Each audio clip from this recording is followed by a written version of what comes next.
고린도후서 5장 11절에서 19절까지의 말씀 보겠습니다.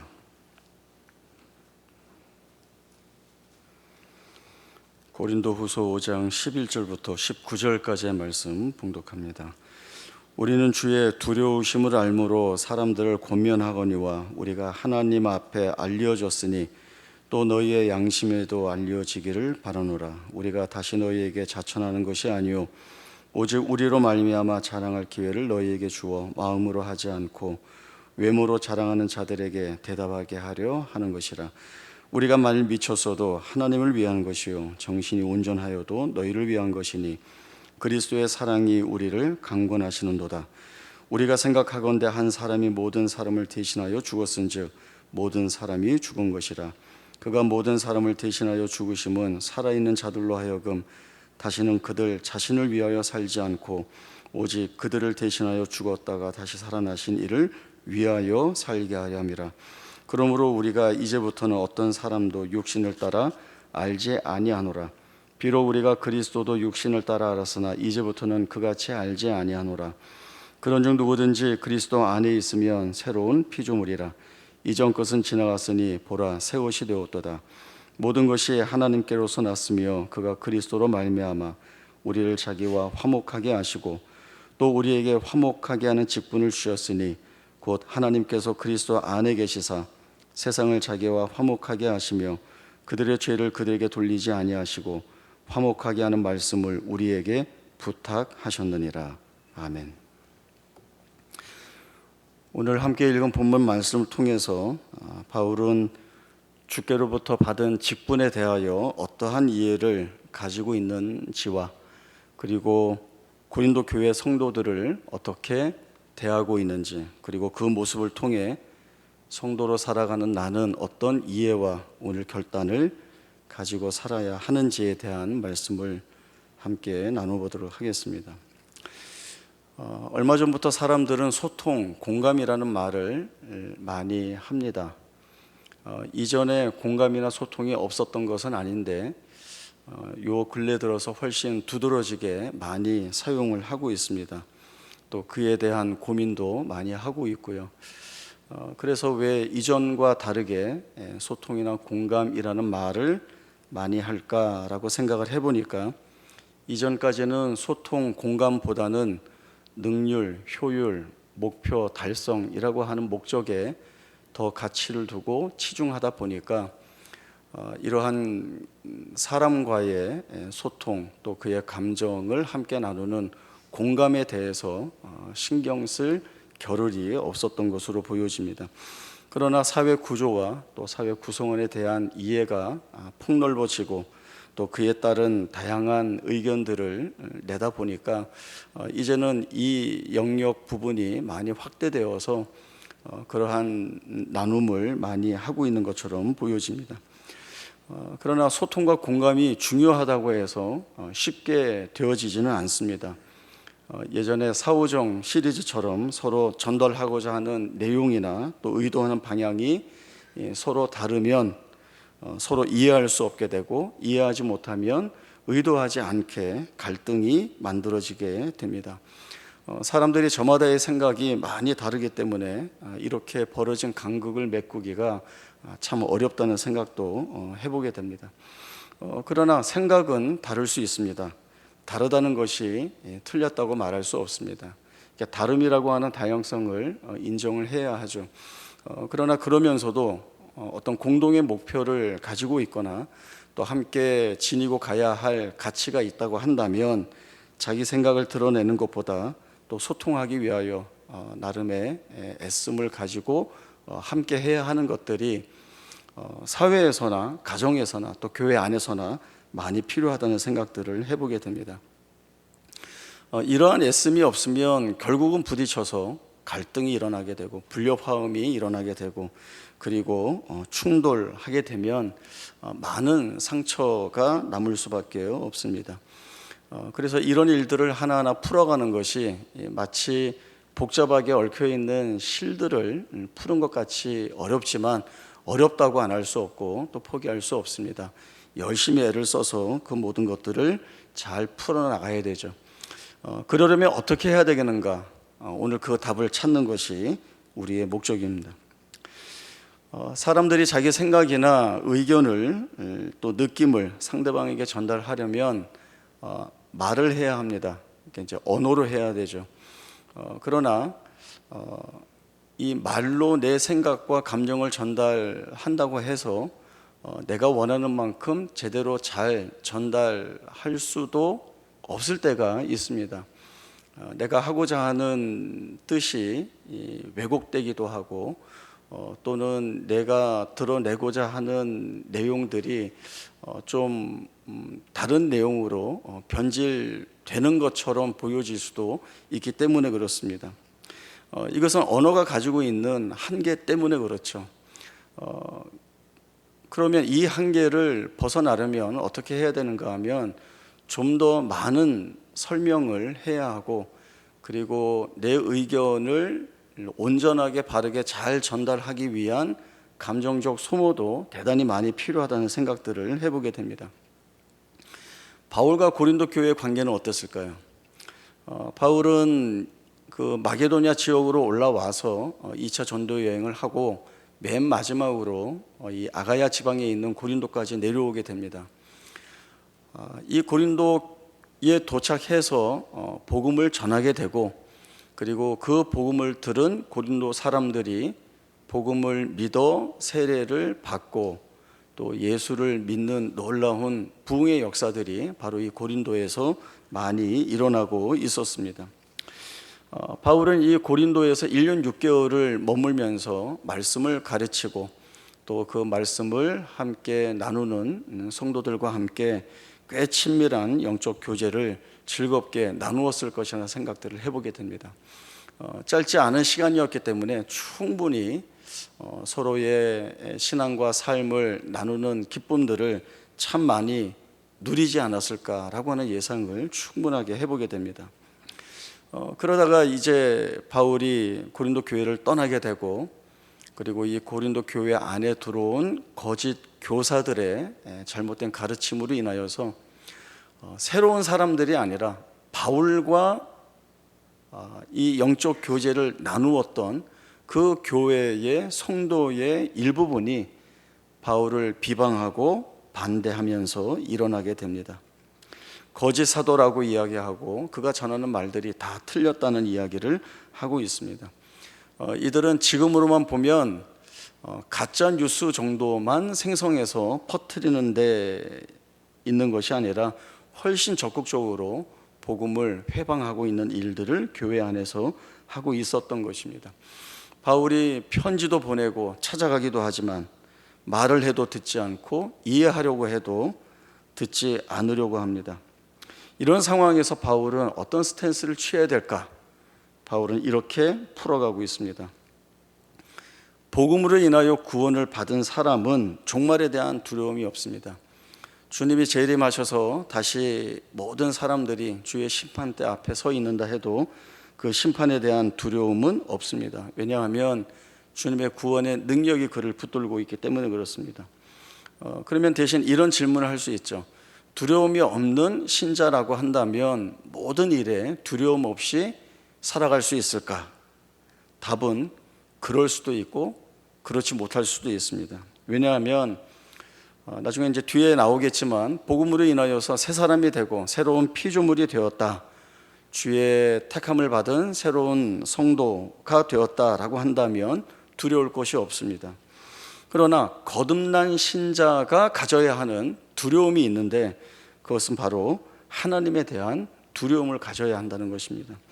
오늘 본문 11절에서 바울은 우리는 주의 두려움을 알므로 라고 이야기했습니다. 이 하나님이 가지신 두려움이 있다는 것인데 그렇다고 해서 하나님께 어떤 공포를 느끼거나 겁을 먹는 것이 아니라 하나님을 경외하는 데서 오는 두려움이 있다라고 하는 말을 분명하게 하고 있습니다. 경외하는 데서 오는 두려움은 무엇일까?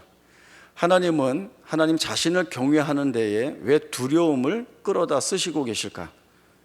신명기 5장 22절에서 33절까지의 말씀에서 답을 찾아보겠습니다. 신명기 5장 22절에서 33절까지의 말씀 제가 읽겠습니다. 여호와께서 이 모든 말씀을 산 위, 불 가운데, 구름 가운데, 흑암 가운데서 큰 음성으로 너희 총회에 이르신 후에 더 말씀하지 아니하시고 그것을 두 돌판에 서서 내게 주셨느니라. 산이 불에 타며 캄캄한 가운데서 나오는 그 소리를 너희가 듣고 너희 지파의 수령과 장로들이 내게 나와 말하되 우리 하나님 여호와께서 그의 영광과 위엄을 우리에게 보이심에 불 가운데서 나오는 음성을 우리가 들었고 하나님의 사람과 말씀하시되 그 사람이 생존하는 것을 오늘 우리가 보았나이다. 이제 우리가 죽을 까닭이 무엇이니까? 이 큰 불이 우리를 삼킬 것이요 만일 우리가 우리 하나님 여호와의 음성을 다시 들으면 죽을 것이라. 육신을 가진 자로서 우리처럼 살아계시는 하나님의 음성이 불 가운데에서 바람을 듣고 생존한 자가 누구니까? 당신은 가까이 나아가서 우리 하나님 여호와께서 하시는 말씀을 다 듣고 우리 하나님 여호와께서 당신에게 이르시는 것을 다 우리에게 전하소서. 우리가 듣고 행하겠나이다 하였느니라. 여호와께서 너희가 내게 말할 때에 너희가 말하는 소리를 들으신지라. 여호와께서 내게 이르시되 이 백성이 내게 말하는 그 말소리를 내가 들은즉 그 말이 다 옳도다. 다만 그들이 항상 이 같은 마음을 품어 나를 경외하며 내 모든 명령을 지켜서 그들과 그 자손이 영원히 복받기를 원하노라. 가서 그들에게 각기 장막으로 돌아가라 이르고 너는 여기 내 곁에 서 있으라. 내가 모든 명령과 규례와 법도를 내게 이르리니 너는 그것을 그들에게 가르쳐서 내가 그들에게 기업으로 주는 땅에서 그들에게 이것을 행하게 하라 하셨나니 그런즉 너희 하나님 여호와께서 너에게 명령하신 대로 너희는 삼가 행하여 좌로나 우로나 치우치지 말고 너희 하나님 여호와께서 너에게 명령하신 모든 도를 행하라. 그리하면 살 것이요 복이 너희에게 있을 것이며 너희가 차지한 땅에서 너희의 날이 길리라. 아멘. 하나님께서 시내산 위에 임재하십니다. 불과 구름과 흑암 가운데에서 큰 음성으로 발하시죠. 불타는 산 캄캄한 데서 나오는 하나님의 음성을 들은 이스라엘 백성들이 대단히 두려워합니다. 하나님의 음성을 듣고 육신을 가진 자로서 생존할 수 없으니 그리고 모세에게 부탁하는 것이 있습니다. 당신이 하나님의 말씀을 듣고 와서 우리에게 다 전하여 주면 우리가 그 말씀을 듣고 다 순종하겠습니다 라고 하는 이야기였습니다. 얼마만큼 두려워하고 있는지 충분히 알 수 있습니다. 그런데 여기에 대해서 하나님은 그 두려움이 해야 할 일이 있다라고 하는 그러한 의도를 가지고 말씀을 주시고 있습니다. 그것이 무엇인가 하면 항상 이 같은 생각을 가지고 마음에 품고 하나님의 말씀에 순종하라. 그 모든 명령을 지켜 행하라 라고 하는 말씀이었습니다. 이 말씀만 놓고 보면 하나님은 매우 엄중하게 그리고 어떻게 보면 강압적으로 두려움을 사용해서 자기 백성을 자기 앞에 무릎 꿇리려는 그런 신으로 보게 됩니다. 여러분 혹시 태국 어떤 총리나 관리들이 왕실의 왕을 아련하러 나아갈 때 이 아련이라고 하는 말도 굉장히 그 높임말인데 이 왕을 뵈러 나아갈 때 어떻게 나아가는지 보시거나 들으신 적이 있습니까? 이렇게 공손하게 두 손을 모으고 이렇게 조심스럽게 걸어 나가지 않습니다. 두 무릎을 꿇고 그 무릎으로 기어서 왕에게 나아가지 않습니다. 훨씬 다릅니다. 어떻게 하는가 하면 두 무릎을 꿇고 비스듬히 옆으로 기울여서 자기의 두 다리를 가지런히 뒤로 뻗고 상체를 바닥에 엎드리는데 한쪽 팔꿈치를 땅에 대고 이 팔꿈치로 기어서 왕에게 갑니다. 이게 왕실에 대한 존경과 그리고 경외감을 품는 모습이라고 하는 것이죠. 왕실에 대한 존중은 여기에만 있지 않고 도심 곳곳에 가면 이 왕의 초상화를 걸어 놓습니다. 저게 우리 왕이야 이렇게 손가락질하면 잡혀갑니다. 외국인도 예외가 없습니다. 이렇게 왕의 초상화를 향해서 손가락질을 하면 왕실에 대한 모독으로 간주해서 잡아가고 벌금이 대단히 무겁습니다. 얼마 전에 태국 안에서 정치적인 문제로 이 왕실을 비판하는 그 민중 시위가 있었죠. 이들에게 가해진 법이 대단히 무겁습니다.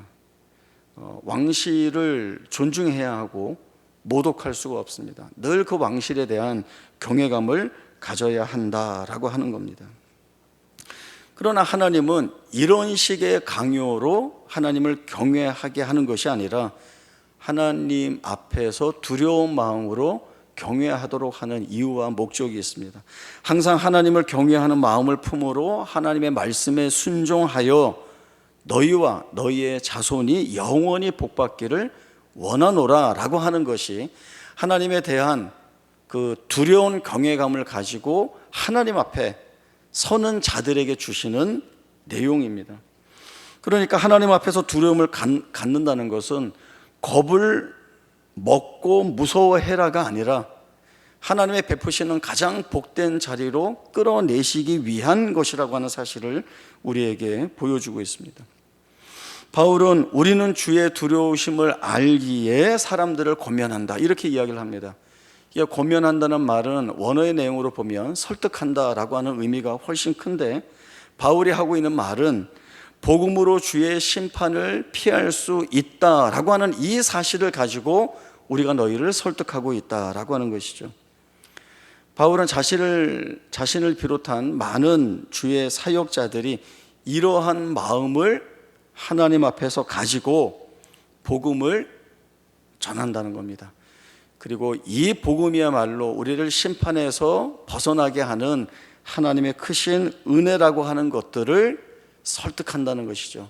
전한다는 것이죠. 그리고 이것이 진리이기 때문에 이 진리 앞에 세우기 위한 애씀을 이 바울이 그리고 자신과 함께하는 사역자들이 하고 있는 모습입니다. 그러나 바울을 반대하고 비난하는 자들은 하나님을 두려워하지 않기 때문에 자기 마음대로 이야기를 하고 있다는 것이죠. 세상의 이야기를 하고 있고 자기가 하고 싶은 말을 하고 있습니다. 문제는 이 모든 말들이 다 거짓이라고 하는 겁니다. 바울이 가지고 있는 소망은 자신과 복음의 사역자들이 전하는 진리를 고린도 교회 성도들이 바로 알아 이 진리 앞에 서기를 원하고, 그리고 반대로는 거짓과 비방을 일삼는 거짓 교사들에게서 돌아서기를 원하고 있는 것입니다. 바울의 마음이 어땠을까요? 바울이 나중에 정말 눈물로 편지를 써서 보낼 정도로 그 고린도 교회와 성도들을 향하여 마음 아픈 고백을 하고 있지 않습니까? 사람들은 자기의 진심을 알아주지 않으면 속상해합니다. 진심을 알아주지 않는다는 것은 의심하고 있다는 것이죠. 그러면 답답해서 하는 얘기가 뭔가 하면 내 속마음을 꺼내 보일 수도 없고 어떡하지? 만약에 이게 진심이 아니라면 내 열 손가락에 장을 지진다, 뭐 이런 식의 이야기도 하고 있습니다. 그만큼 진심이라는 것이죠. 그런데 문제는 진심이라고 해서 다 통하지 않는다는 것입니다. 아이들이 사춘기가 되면 절대적으로 말을 안 듣습니다. 절대적으로 말을 안 듣습니다. 그러니까 아이가 완전히 변해버린 것처럼 말을 안 듣는데, 저희 아이도 한창 사춘기 때 추운 겨울날 한파가 몰아치는 날 옷을 이렇게 한꺼풀만 입어요. 밑에 추리닝, 위에 면티, 그리고 맨발에 슬리퍼를 신고 늦은 밤에 동네 공원에 나갑니다. 그러면 거기에 그 사춘기 짓또래 친구들하고 동생들이 다 모이는 거예요. 거기에서 밤을 새면서 이야기를 해요. 그리고 이렇게 얘기합니다. 그때가 그렇게 행복할 수가 없었대요. 집에 오면 따뜻하고 맛있는 밥이 있고 따뜻한 이불을 덮고 충분히 잠을 잘 잘 수 있고, 또 내가 널 사랑한다, 너 이해한다, 너 무슨 사고 쳐도 내가 다 받아들일 수 있다, 감싸줄 수 있다, 이렇게 이야기 잘해주는 부모가 있는데 싫대요. 싫다는 거죠.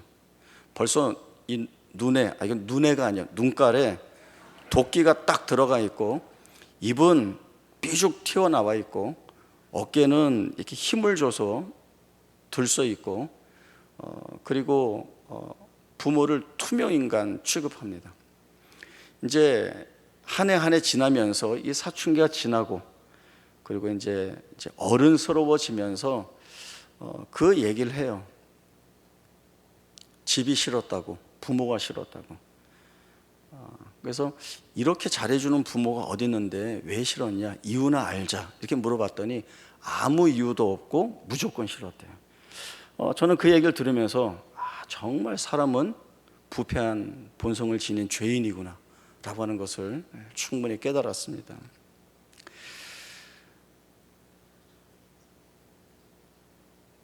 뭐라고 얘기를 해야 될까요? 아무리 부모가 진심을 가지고 아이에게 이야기를 해도 듣지를 않습니다. 진심이 통하지가 않습니다. 그러나 시간이 지나고 철이 들면 그제서야 부모의 마음이 무엇인지, 진심이 무엇인지를 알고 고마워하고 감사하게 되는 것이죠. 제가 이런 생각을 해봤어요. 하나님은 왜 사춘기를 주셨을까? 제가 얻은 답은 사람을 의지하지 말고 하나님을 의지하게 하는 법을 이때 배우게 하시는 것 같습니다. 진심이 통하지 않을 때가 의심하기 때문이라고 했습니다. 그러면 의심하는 사람들이 원하는 건 뭘까요? 아이러니하게도 진심을 원합니다. 이 둘이 아슬아슬한 상황을 만들어내죠. 내가 진심으로 했는데 사람들이 의심하고 믿지 않는다. 그러면 이제 억울한 마음이 들고, 억울한 마음이 들면 보통 사람들은 어떻게 반응을 하는가 하면, 그래, 의심하는 대로 해주겠다, 이제 이런 생각을 하게 되죠. 그러면 그야말로 맞닿지 않는 평행선을 달릴 뿐입니다. 그렇게 가면 안 됩니다. 그리고 그런 마음을 갖는다는 것은 아직 어린 것이고 부유하지 못하고 가난한 것이라고 생각을 합니다. 우리가 주를 두려워하고 또 주의 마음을 알아 그 마음을 품고 순종하고자 한다면 주님이 우리에게 보여주신 그 모습, 또 주님이 걸어가신 그 길을 따라가야 합니다. 그것이 성도로 부름받은 자, 성도의 품격이라는 생각을 해보게 됩니다.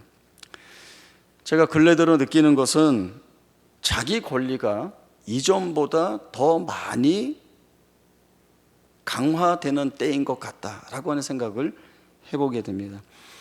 사실은 어느 시대건 자기 권리를 중요하게 생각하는 것은 마땅한 것 같지만 지금은 더해 보입니다.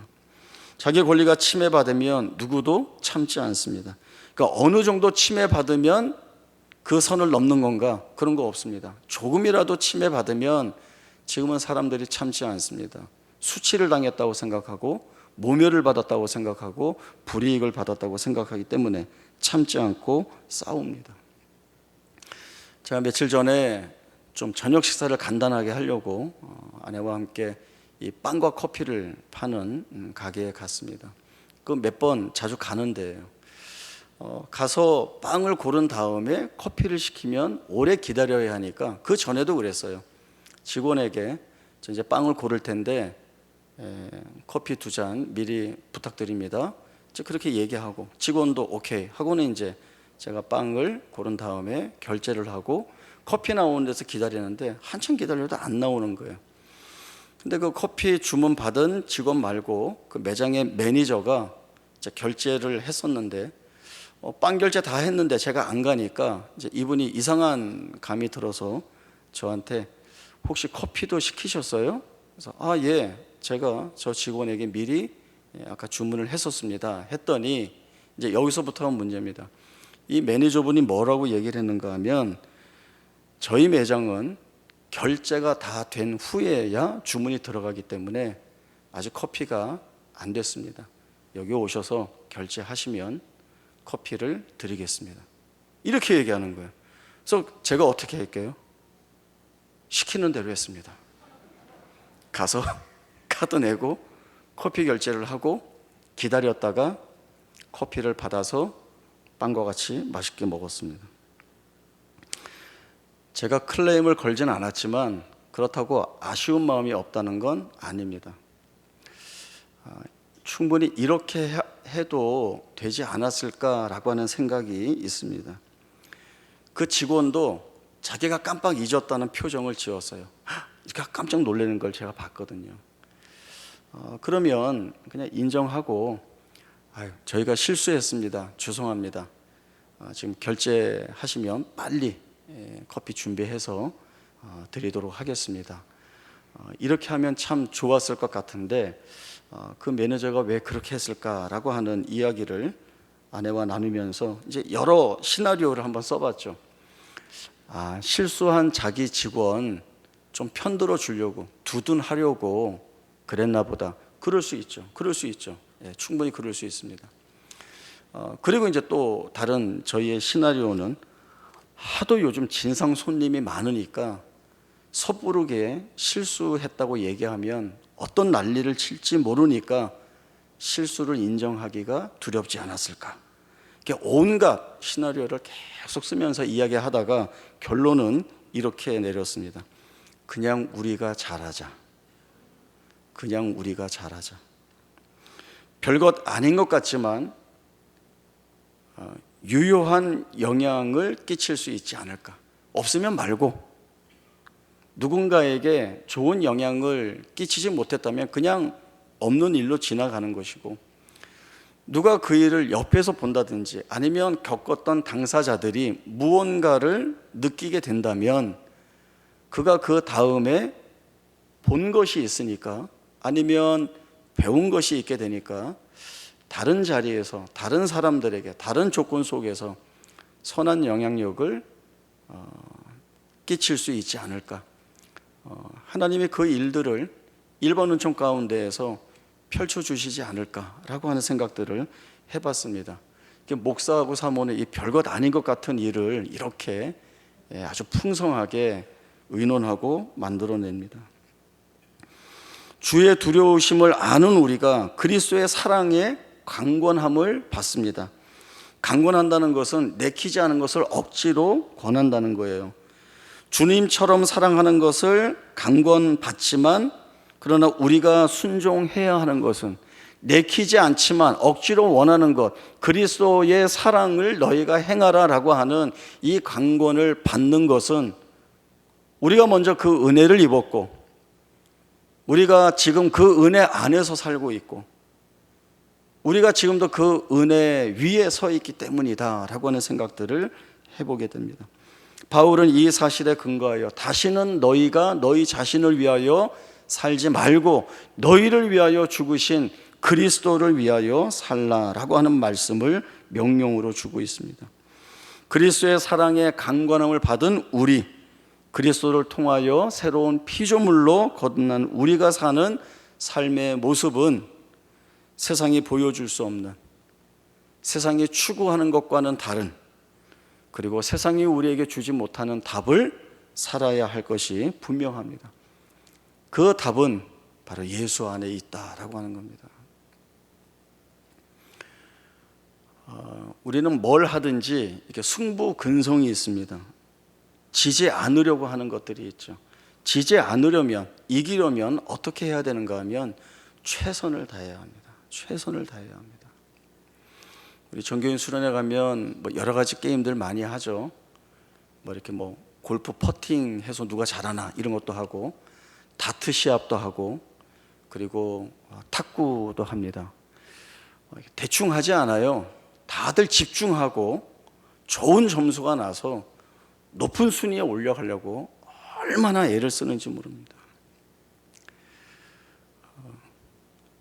예수를 닮아가기 위한 싸움은 우리가 얼마만큼 하고 있을까요? 예수를 닮아가기 위한 싸움을 우리는 뭘 걸고 하고 있습니까? 목숨 걸고 하고 있습니까? 나를 버리고 예수를 드러내기 위한, 내 생각이 아니라 주의 생각을 따라가는 것, 마음대로 아무렇게나 아니라 하나님을 두려워하는 자로서 그 하나님의 경외의 마음을 가지고 나 자신을 그 앞에 세워 주님이 만들어내신 새로운 피조물로서의 책임과 사명을 가지고, 소명을 가지고 살기 위한 애씀들이 우리에게 있으나 한마디 말도 지지 않으려고 하고, 자존심 꺾이지 않으려고 하고, 양보하지 않으려고 하고, 낮아지지 않으려고 하고, 내가 원하는 대로 하려고 하는 것,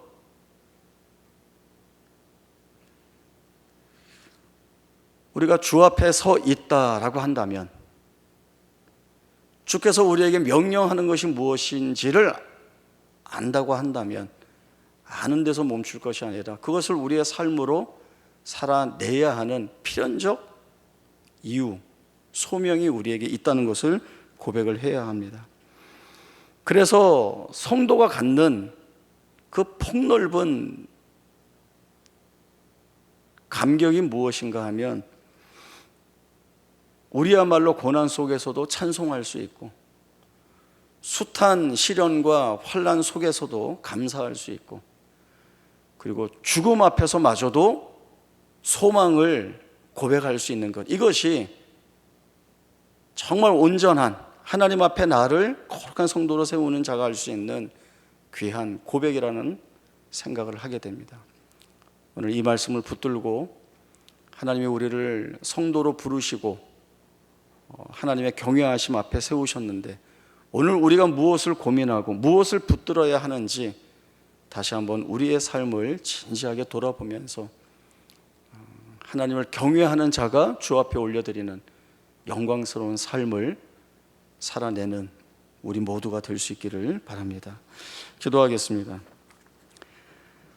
하나님 아버지, 은혜를 감사합니다. 영원한 저주와 심판과 멸망 가운데에서 헤어나올 수 없는 저희를 하나님의 영원하신 작정과 섭리 가운데 구원하여 주시고 새로운 피조물로 존재하게 하여 하나님의 자녀로 세워주신 것 감사합니다. 주의 구원의 능력이 우리를 붙들고 계시기에 그 구원의 은혜에 참 감사합니다. 그러나 이 구원받은 감격이 그저 나 하나만을 위한 기뻐하는 것으로 지나가는 것이 아니라 하나님 앞에 거룩한 두려움 가운데 세움받은 자로서 그 말씀 주신 것에 순종하여 하나님 앞에 나아가는 우리 모두가 되게 하여 주시어서 우리와 우리의 자녀와 후손들의 생애가 영원히 복되게 하시는 그 하나님의 뜻을 우리의 삶 가운데에서 이루어가는 놀라운 은혜가 있게 하여 주옵소서. 그리하여 하나님께 영광 돌리고 하나님 기뻐하시는 삶을 살아가는 우리 모두가 되게 하여 주시어서 또 그렇게 모이게 하신 우리의 삶의 각 처소에서 그리고 주의 몸된 교회 안에서 부름받은 모든 곳에서 하나님께 영광 돌리는 생애로 살아가는 우리 모두가 될 수 있도록 은혜 주시고 축복하여 주옵소서. 거룩하신 예수님의 이름으로 기도하옵나이다. 아멘.